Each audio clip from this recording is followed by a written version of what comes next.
When I think about the wonder of Christmas, this exact moment comes to mind. In fact, this is one of the most meaningful moments in all my life. See, it was my 7th year Christmas that the drummer of our old church surprised me at our house with this big drum set. Now, I don't think it was anything special in hindsight, but as a kid, walking into that room, wide-eyed, excited over this gift. And he basically told my parents that he wanted to buy this set for me because he thought one day I would be a worshiper. And he didn't know all of what that meant, nor did I. But this moment is my dad showing me how to play the drums, and the night that I got surprised with this amazing gift. And man, the memories this brings up for me, well, we just hope that this Christmas season, all of us can rediscover the wonder of Christmas and Christ's arrival.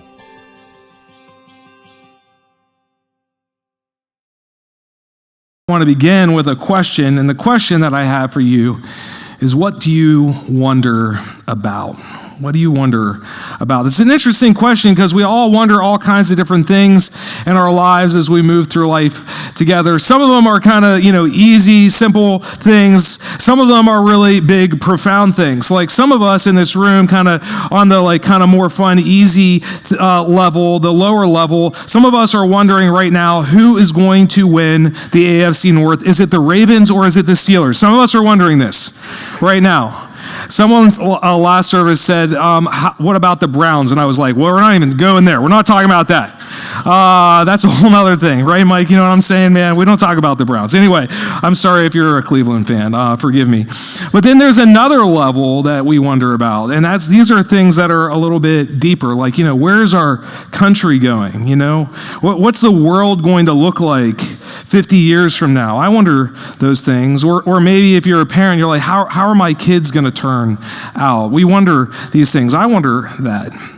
And there's the really big questions that we wonder about in life, the huge questions, like, what is life all about? What are we doing on this planet all together, this planet called Earth, third rock from the sun? That's another way that we wonder. And so our hope for this Christmas is that we would move towards wonder, that there'd be a sense of wonder as we go and move towards Christmas together. And so I want to ask you right off the bat as we begin together, is your posture this Christmas more one of wonder, or is it more kind of dread? I don't know. What's the word that you would use? Maybe dread's a little too strong. Maybe are you on the wonder kind of anticipation, expectation side, or are you more like apprehension, anxiety, I don't know, apathy, something like that? More on that side of things when it comes to Christmas. And so the series that we're in, entitled Simply Wonder, is the hope is that we would move together towards a sense of wonder and awe and anticipation when it comes to Christmas. And there would be, together, we would as a church have a renewed sense of wonder as we move into the new year together. And when I say wonder, I'm not just talking about kind of like Hallmark card, Christmas movie kind of style wonder. I'm talking about something much more profound than that. In fact, this is the definition, the working definition that we have for this series, and we'll be using this throughout, and it's this: wonder, a feeling caused by something beautiful, unexpected, unfamiliar, or inexplicable. Whenever you combine any two of these things together, wonder is the result. If you combine more than two of them, then it's really something that's just kind of awe-inspiring in our lives. And certainly Christmas, I think, is a picture of that. And so for us, we want to move towards this. We want to move towards wonders. Christmas is something beautiful, unexpected, unfamiliar, inexplicable. I was thinking back, Christmas a while back, my daughter, Julia, is turning 14 years old this week. Someone help me, please. And she's awesome. But I was just thinking back on the very first Christmas that I had with my daughter, Julia. Since she was born in December, she was just a few weeks old that very first Christmas.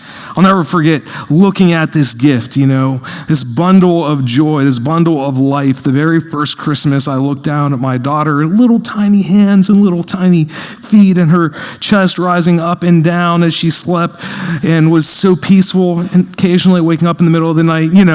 It's a different question, but I just remember having this sense of wonder when I looked at my daughter. In fact, I have a picture of this from the first Christmas my daughter was born. Christmas tree in the background. That's my mom meeting my daughter for the very first time, that first Christmas. And I look at that, and that's a picture of wonder.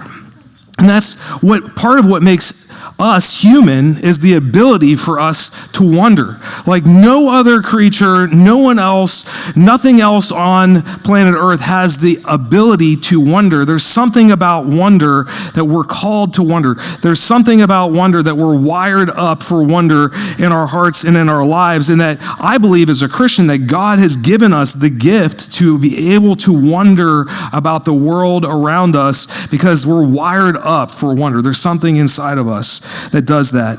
And so for us, we want to fix our eyes on Jesus this Christmas because that's what inspires wonder for each one of us. And so I want to move towards wonder. And this is the big idea for the message today. It's this: in a world stuck looking through small fixed frames of the temporal, in other words, the temporary, the world that we see, which is so small, the frame that we have, which is small, Christmas is an invitation to fix our eyes on something eternal.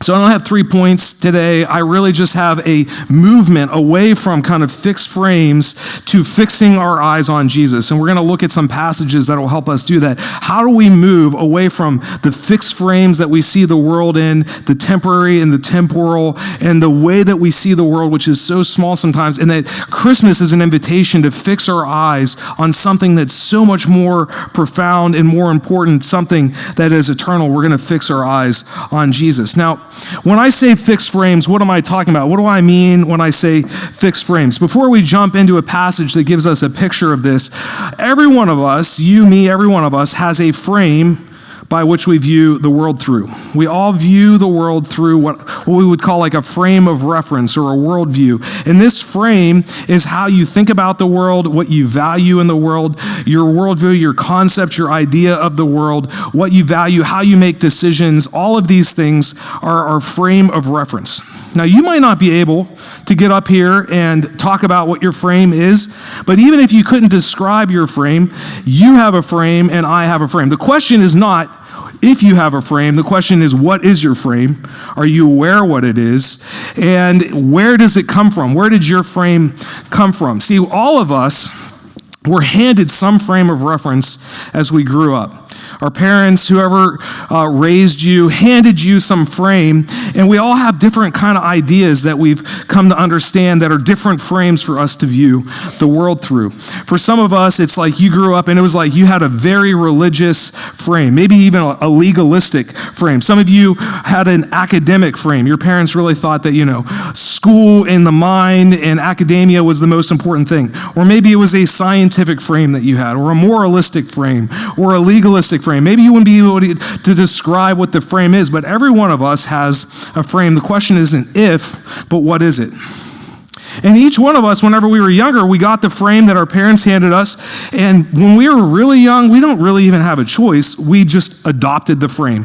Whatever frame you were handed from your parents when you're really young, you just kind of said, okay, whatever you say, Mom and Dad, right?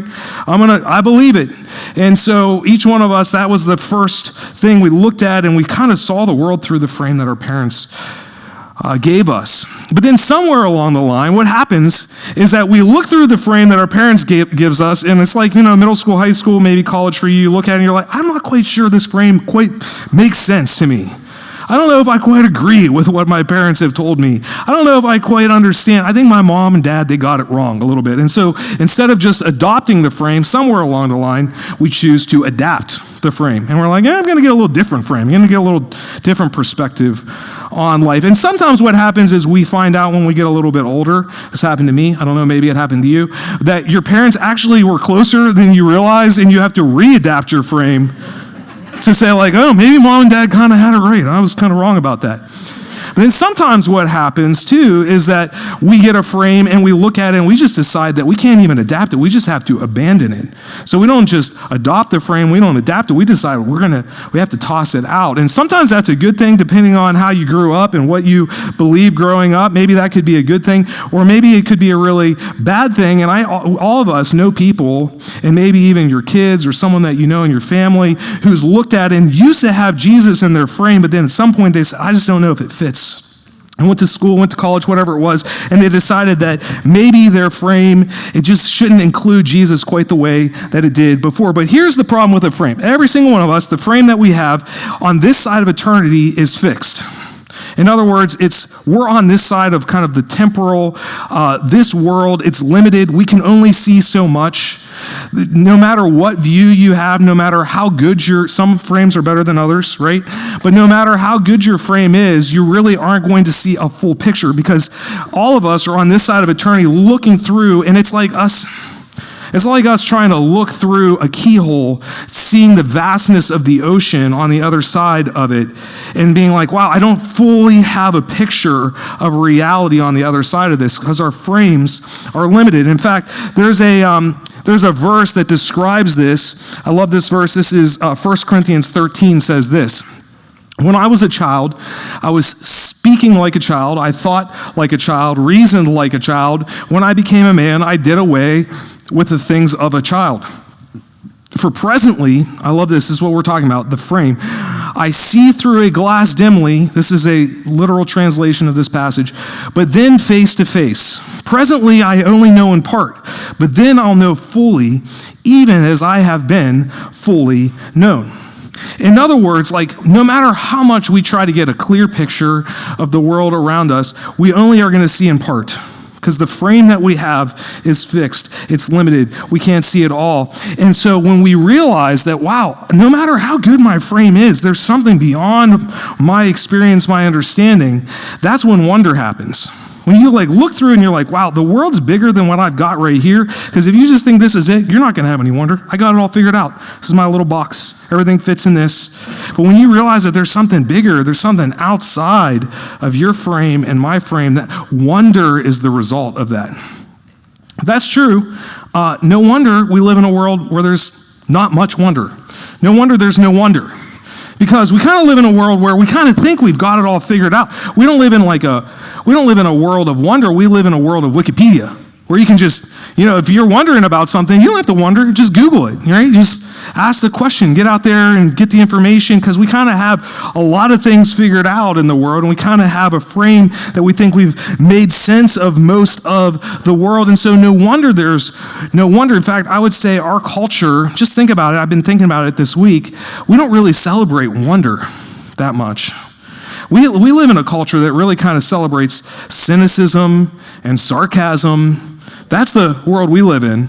We're kind of our posture towards the world really is kind of like the teenager that shows up in a beautiful tropical paradise, and their first reaction is, Mom, Dad, there's no Wi-Fi here right now. We don't have a sense of wonder. We have this other kind of sense where everything kind of fits into this frame.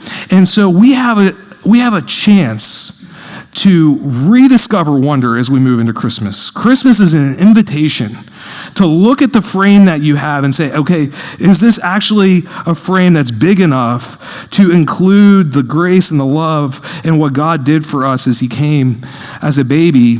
And so Christmas is this invitation to rediscover wonder in our lives. And so for you, if you're a Christian and you've been following Christ for a long time, it's still an invitation to look at your frame and realize that maybe, Jesus is in my frame, but I still don't have a big enough picture of his love for me.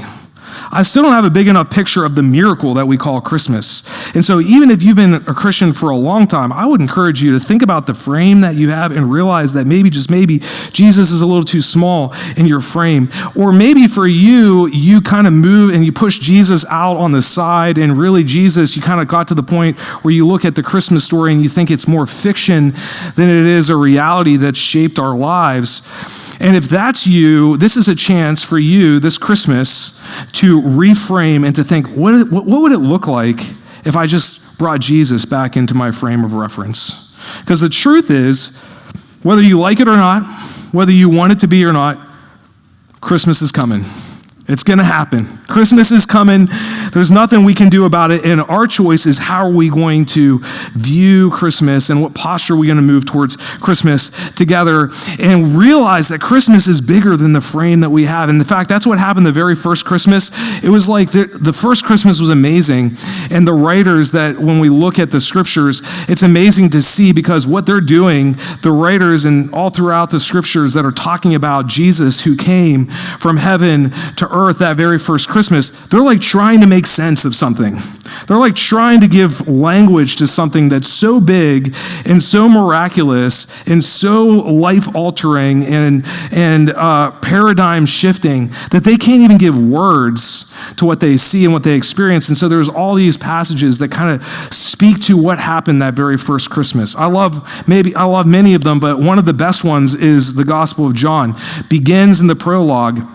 It's like a work of art. I mean, this is like a bombshell in just a few words. John speaks so much truth and talks about the fact that the frame that we had that very first Christmas wasn't big enough to fit Jesus inside of it. In the beginning was the Word, and the Word was with God, and the Word was God. He was with God in the beginning. Through him, all things were made. Without him, nothing was made that has been made. In him was life. And that life was the light of all mankind. The light shines in the darkness, and the darkness has not overcome it. I love this passage in John because it parallels Genesis 1. Genesis 1 says, in the beginning, and God spoke, and he said, let there be light, and there was light. And then John comes and he says, it's just like this. It's like, in the beginning was the Word, the Word that was spoken. And this Word was the light of all mankind. And so there are these beautiful parallels between Genesis 1 and John 1. And you could do a whole sermon series or a whole message just looking at the way that it's beautiful. But then at the end of this prologue, he gives us the conclusion. This is the punchline. And this is the thing that, for us to get our heads around this, and maybe you realize it in your mind, but allow God to speak to you in your heart here. The Word became flesh and made his dwelling among us. We have seen his glory, the glory of the one and only Son who came from the Father, full of grace and truth. When I read this, when we look at this passage, it's like John has this overwhelming sense of wonder, of awe. He's like saying, can you see it? There's this overwhelming sense of wonder that he writes with. And why is there a sense of wonder? Because he looks at the frame and he's like, wow, I had this frame and I've been trying to see God through it. And God just entered the frame from heaven down to earth, and he broke through and fractured my frame of understanding. I'm trying to give language to it, and he struggles to even do that. And when God entered, the Word became flesh. This is the miracle that we call the incarnation.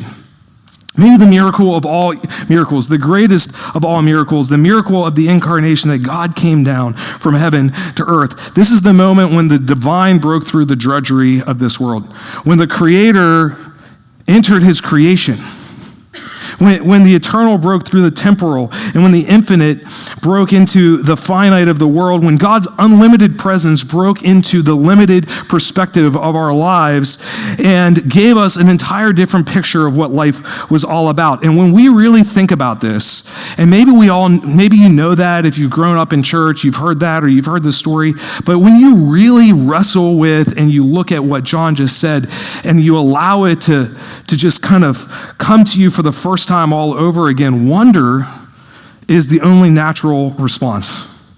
When you really realize what that passage says, the only right response to that passage is wonder. Because it was like all of a sudden God had to break the frame, our temporal frame, and broke through with something. And it was like we had tried for generations, for thousands of years, to see a picture of heaven, but that picture, like the passage that we read, it was dim. And God said, that's okay. I'm going to come down. I'm going to come from heaven down to you. I love how the writer of Hebrews described this statement, John's statement. Hebrews 1 kind of parallels John 1 and says, in the past days, God spoke to our ancestors through the prophets at many times and in various ways. But in these last days, he has spoken to us by his Son, whom he appointed heir of all things, and through whom also he made the universe.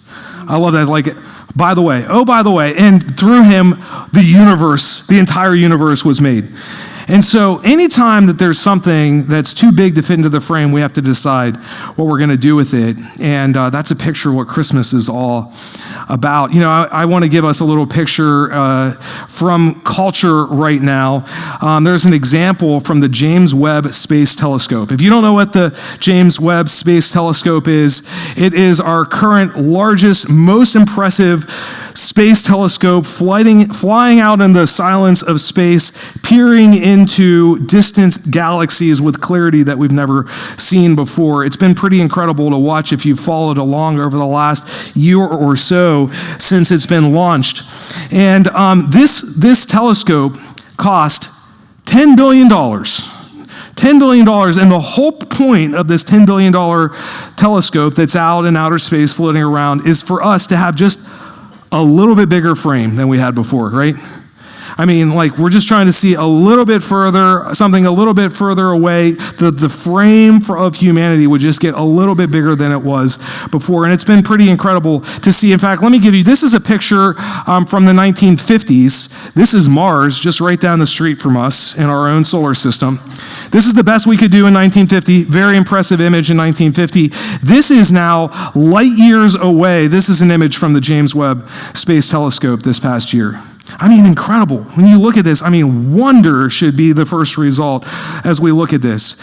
I mean, that's called the Crab Nebula right there. I mean, it's just unbelievable, these images that we see and the way. And so when we looked at these, and whenever this was launched in the very beginning, there was an expectation this space telescope would give us a bunch of answers, that we would kind of be confirmed in our understanding and our perspective of the world, and that the James Webb Space Telescope would just kind of say, hey, you got it right, here it is. But it's actually been just the opposite. Like, scientists have had their minds blown. Their whole idea of the world has been turned upside down, and it's actually not answered questions. It's actually caused us to ask more questions. Isn't that incredible? And I look at this and I'm amazed. And when I think about this for just a second, that by him the universe was made, right? And we look at this and we see this, and Jesus was the Word that was with God and the Word that was God. And when he said, "Let there be light," this happened. A universe was created. Galaxies were created. I mean, we're talking about galaxies that are, I mean, we thought that we could just, we would see the stars, but then now there's so many galaxies, we can't even count the number of galaxies that are out in the world. It's so much bigger than we could have gotten our minds around. And if this is what produces wonder, when we look at this and we think, wow, this is creation, how much more should wonder be created when we think about, here's the Creator who's come to earth.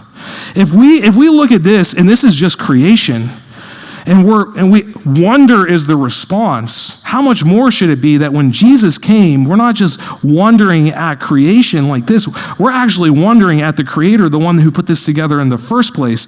And think about this, if the James Webb Space Telescope in the last 70 years, we've made this amazing leap in the size of our frame and our understanding of reality, how much bigger the leap was whenever Jesus came the very first time. That our frame got so much bigger, that very first Christmas, that very first moment where Jesus entered reality, that it actually gave us a perspective. In the same way that this telescope gives us a bigger view, when Jesus came from heaven down to earth, it was like shattered the frame of our understanding of reality. We had a picture of who God was in our midst. And so our challenge in the call of Christmas is to focus not just on creation, but to focus on the Creator. To focus on the one who spoke the world into existence in the first place. The one who said, "Let there be life." The King of Kings, the Lord of Lords, the Alpha, the Omega, the beginning and the end, the author of life. That we have a chance to focus our eyes on something else. And that's what Christmas is a reminder of. In fact, I want to give us a passage. This is Hebrews. We read the beginning of Hebrews, and then it's like later on, 12 chapters later, it's like the conclusion. This is what we should do.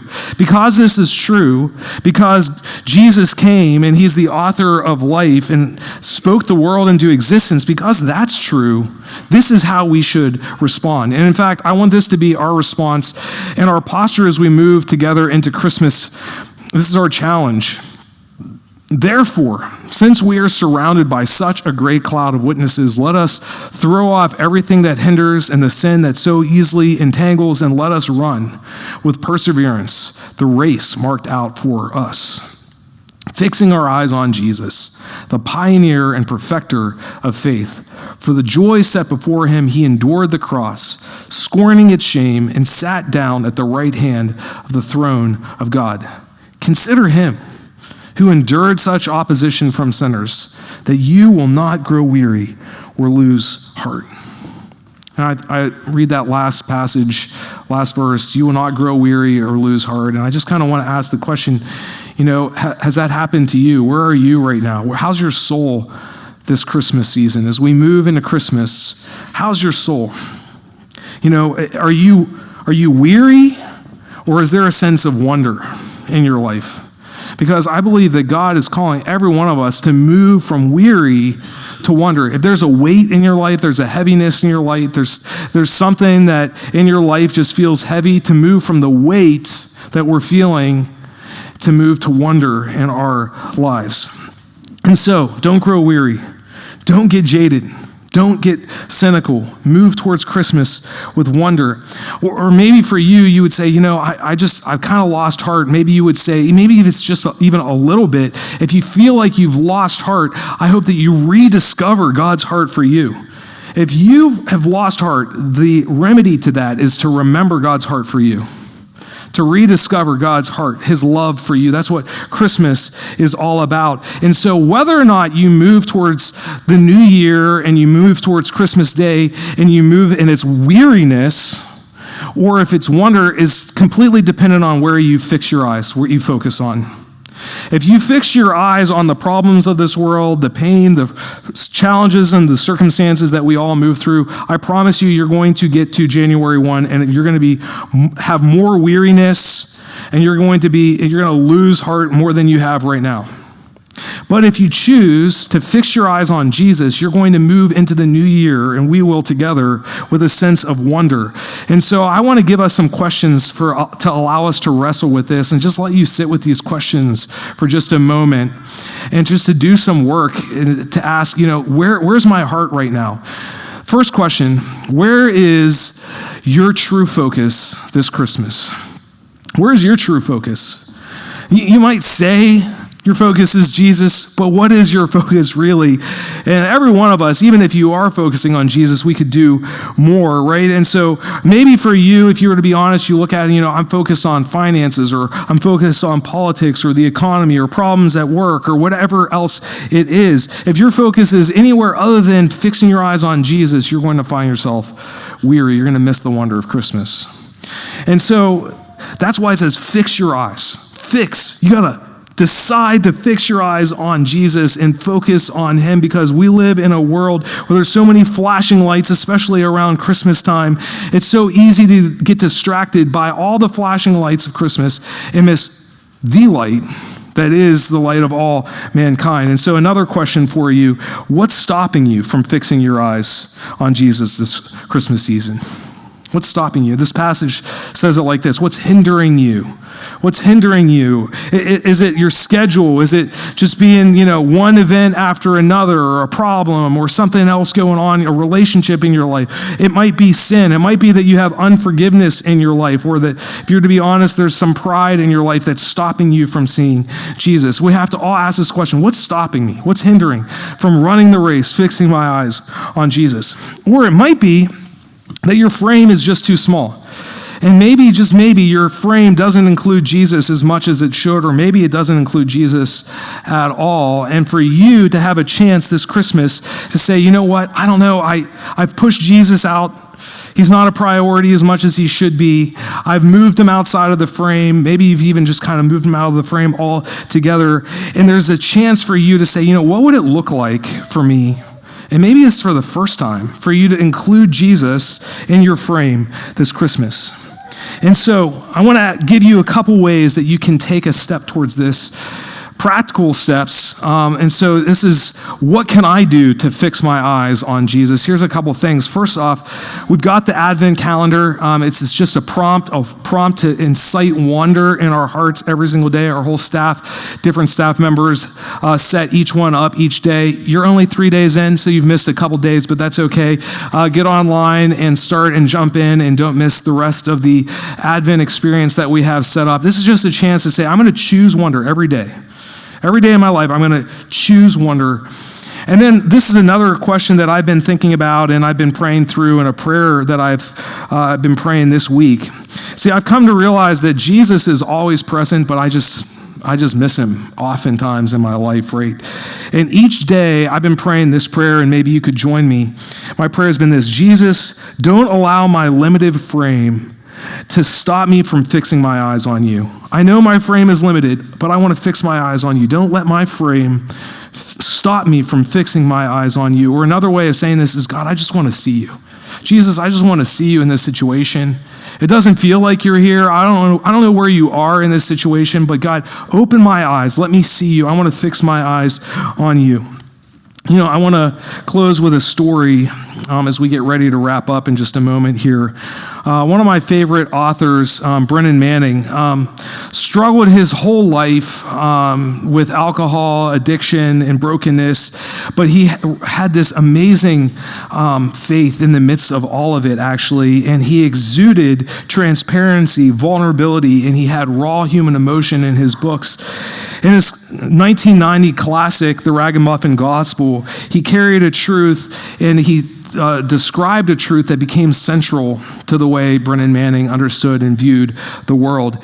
See, his whole life he struggled with the idea that he wasn't enough. His whole life he was like, I guess this is it. I've messed up one too many times.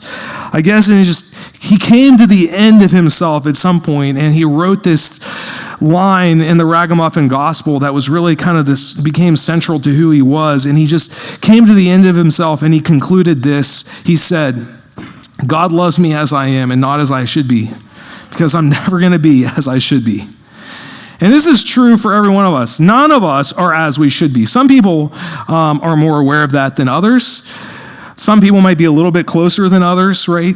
But none of us have hit the mark. None of us are as we should be. None of us get it right all the time. Whether you're dealing with what Brennan Manning dealt with, alcoholism, brokenness, a broken marriage, or maybe you feel like, actually, I've gotten a lot of things right and I've checked a lot of the religious boxes and I'm doing pretty well. No matter where you are, the truth is that none of us will be what we should be or where we should be. But the story of Christmas is a reminder that that's okay. Jesus came to us where we were, in the world as it is, in the darkness of the world, the brokenness of the world, the muck and the mire that we see in the world around us. He entered from heaven and he entered into our brokenness, even when we weren't as we should be. And I've been trying to get a picture.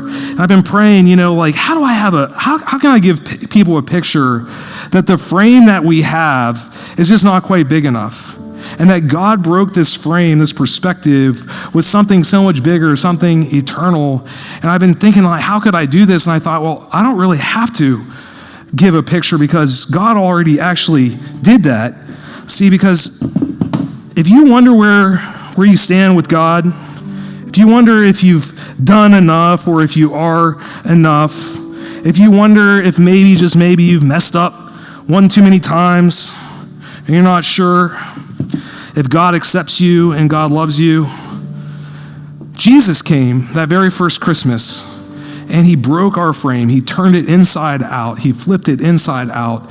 And he gave us a picture of what real love looks like. And it was called the cross. In fact, I want to say this as maybe the last statement. I love this quote. It says this: God sent Jesus to stand with us so we wouldn't have to wonder where we stood with him. And so I hope that we move towards Christmas with a sense of wonder and awe and expectation. But there's one thing you don't ever have to worry about. It's where you stand with God. It's where you fit into God's story. God loves you. He cares for you. And so let us together fix our eyes on him, the author and the perfecter of our faith. Let me pray. Lord, I'm grateful for your love, that you cared enough to come from heaven to earth, to show us the way, to be the way where there was no way, Lord, to enter your creation as a humble child, Lord, and to humble yourself. And Lord, I just pray that because you humbled yourself, we would lift you up in this place, in our hearts and in our lives and as a church, Lord. And as we realize that our frame, no matter how big it is not big enough to fit how much you love us. How big a miracle it was that you were willing to enter the creation that you spoke into existence and come and give us a picture of love that was so much bigger than what we could get our heads around, Lord. Allow us to get a little bit closer, a little bit clearer picture, a little bit bigger view of your grace for us this Christmas, and allow wonder to be the result. In Jesus' name we pray. Amen. Hey, church, will you stand with us? We've got one more song. We're going to sing this out as a